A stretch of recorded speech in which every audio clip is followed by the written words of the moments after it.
Well, good morning, everyone. I am super excited to be making this tutorial for all of us. I know that tutorials are really very helpful because we are able to view them when we need them and in case we have additional questions or we are needing to go back, we can rewind, we can fast forward, we can click on pause, whatever we need to do to be able to understand what we're doing. So today we are going to be doing this brief tutorial and it's called Surveys in Google. I have been really big on getting feedback, of course, from the people that we work with, and also offering this as a tool to our principals. So any survey that you would ever need to create, it can be a student survey, it can be a faculty survey, it can be a family survey. Any survey that you would like to create can be done in Google. And the reason that I love Google Forms is because A, they become anonymous, so they can report their name if they want to. You can make that one of the things that you do, or you can do all kinds of copying and sharing. So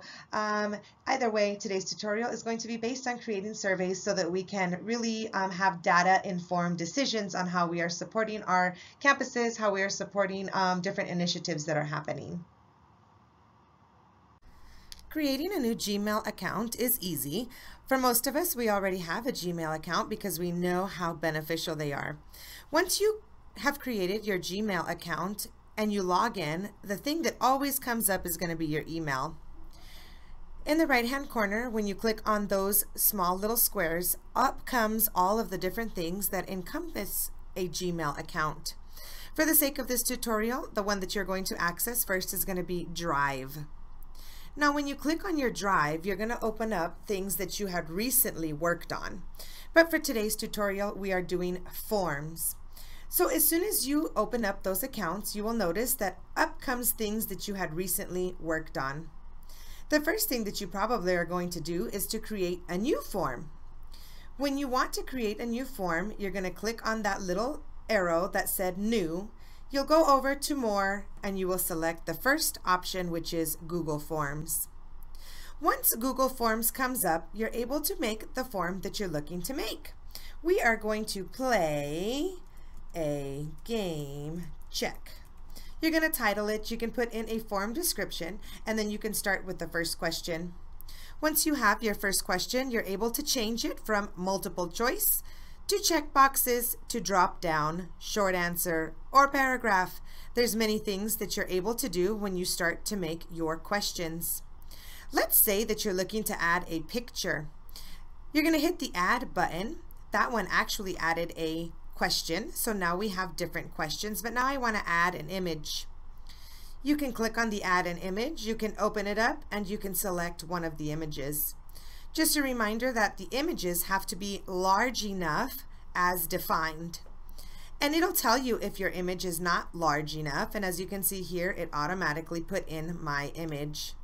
Like many other documents, you can change its size. You can also duplicate the image. Let's say it's the same image that you want to use twice. This is a more complicated version, and that would require more assistance for you to see all the ways that you can add video.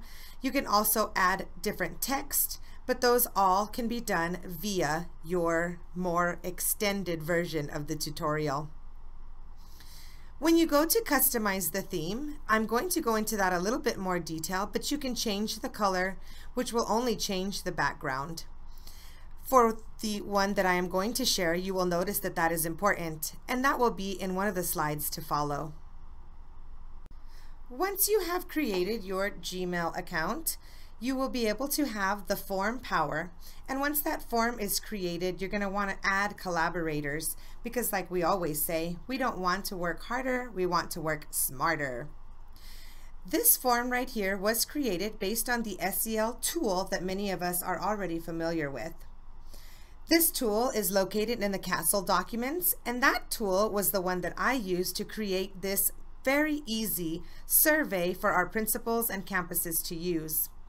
It was found under the CASEL area of tools, and it was right here called Personal Assessment and Reflection. Going back to the Google form, however, this one right here is the one that I created in general for our department. In a little while, you're going to see how adding collaborators is going to help make everything much easier. The first thing that I'm going to do is I'm going to click those three dots that are next to my J when you open up one of your forms. The next thing I'm going to click is Add Collaborators. This one right here is anyone who has the link can edit. And then I am the creator, and I'm going to start by inviting people. Because it is Gmail, the first thing you're going to need to know is somebody's either Outlook email or their Gmail email. So I'm going to go with my own just for the sake of making the invitation. I'm going to click the send button, and now I am done. If you notice, I'm going to go back over to where I have my email. I'm going to hit my inbox once again so that it refreshes.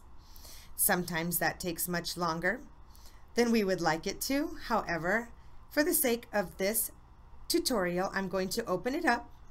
The first thing that appears is that somebody, Miss Jennifer DeGraff, has shared with me an SEL tool. When I click on that link, it's going to take me over to the form that I just showed you. And the easiest thing for you to now do, because you are hopefully logged into your Gmail account, is you are going to click those three and you're going to hit make a copy.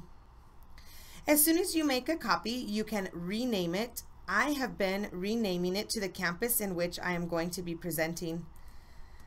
The next campus that I am going to be creating is going to be for Brown Middle School. And so I'm going to now rename it. I'm going to copy the document, and in comes my new Brown Middle School SEL tool, which will be specific only for Brown Middle School. The only thing that I need to change now in this case is going to be the customized theme. You can change the color starting with either just removing the background. You can change the color and change the image. I'm going to choose a new image, and typically I will choose the logo of the school. And in that case, I'm going to click the upload photos. I'm going to select a photo from my computer, and then I'm going to go into Brown Middle School, in which I have not yet created. So just for the sake of this one, so you learn how to do it, I'm going to click on the Moorhead Middle School. Here you can see I've already got the Moorhead logo. All I have to do is select it and click open. In is going to populate the Brown, even though it's Brown Middle School, in is going to populate the image. I'm going to be able to move it around so that I can get just what I want. And when I hit the select button, it's going to take what I selected and place it into the background of the document. Again, this is just a tutorial to show you how it's done, and as everything else, you're going to want to do it yourself. If you have any questions on how you can customize a shared Google folder, Google survey, please feel free to let me know. Once you have customized your wonderful tool, you are going to notice that this now is for Armendariz and our Young Women's STEM Academy. This is the tool that was created, and now you're going to want to send that link to the principal or the assistant principal or whomever is the one in charge. The best way to send it is via a link. Once you click that send button, up is going to come your options. Do you want to email it? Do you want to link it? And what I do is I will come over here, I will do the Control-C to copy that link. And so what I did after I had the Control-C, or you can hit the copy link, whatever you'd like. From there, I sent the email to the particular campus that we wanted it to go to. In this case, it was Armendariz, and as you can see here, I start the email by saying, hello, hope you're having a great week, etc. When you copy and paste that link, up will come the link for them to be able to simply forward to their faculty and staff. I'm going to pause for a moment so that you can see how it ends up looking. As soon as you paste that link, they're able to preview what it is that they're going to be sending.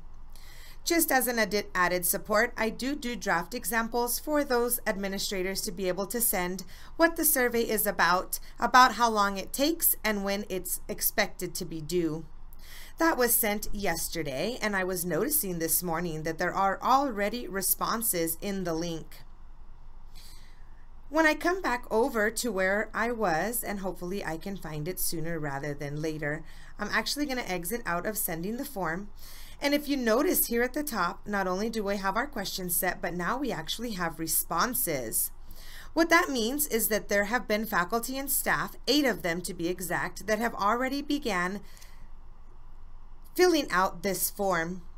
If you notice, it starts by showing the summary based on the question. Our first section is self-awareness, and as you can see, each question is actually showing what the responses were. So just to give the example, I recognize the relationship between my feelings and my reactions to people and situations, and oftentimes, as a majority of the 8 that have already submitted, it is in orange, which means that it's happening often. As we make our way through, here becomes the first situation where we have an opportunity for growth, as 25% say that rarely do they encourage others to tell me how their actions have affected them. This is really meant to be a tool that will help campuses understand where the strengths of the campus are and where they can hone in on the different tools we have as SEL support. You know, the reason that I am now smiling just a little bit is because so far that campus believes that most experiences help them learn and grow, and this is a part of being optimistic, and they have a 100% buy-in on that, and that's always good. You know, we're hoping that 100% of the time they are doing exactly what we know is best and in the best interest of supporting SEL. So as we make our way down and through, you can see that so far the 8 responses are showing different strengths, and I don't consider too many opportunities for growth yet. However, only 8 have submitted. Once this is done, like I said, the principal will have access to the responses, and we as a team will help them focus in on the important things for planning this school year. Your final step in any survey that you create is going to be to send the responses to the designated leader. In this particular case, I was super happy to see that there was actually one more response that was added. So it is clear that Dr. Ontiveros has already shared this link and asked her faculty and staff to complete it. Once you have completed and the deadline has passed, you're going to start by turning off accepting responses, in which I am not going to do because I want to make sure that all of her faculty and staff are able to complete the survey. Once you do that, you'll be able to hit the 3 little buttons again next to your name, and you're going to hit the print sign. Once you hit the print sign, you can do the Control P, which will then bring up the print preview. I do not actually print them unless I need them for a reason. I always save as a PDF. So what I'm going to do is I'm going to click the Save button. I'm going to go back into the Armendariz folder, where I have all of Armendariz things, and I'm going to change this to the SEL Tool Planning Results. Now that that is a PDF, I'm going to hit the Save button, and it has become a PDF. Once you have hit that PDF button and it's ready to go, you'll actually go back over into where you are at. You're going to hit the new. I'm going to send it to myself just for the sake of the tutorial so that you know how to attach that. Hopefully you already know how to attach things to an email, but now I'm going to hit the attach button. I'm going to hit my computer, and typically, like I said, I would be sending them to the leader that has made the request. If you notice, there is my PDF that says SEL Tool Planning Results. I will click on it, I will hit open, and I will thank the leader for all of their work with me so far. I would also add in different suggestions for next steps to help that team get ready to make sure that they hone in on the data that they received as a result of this survey.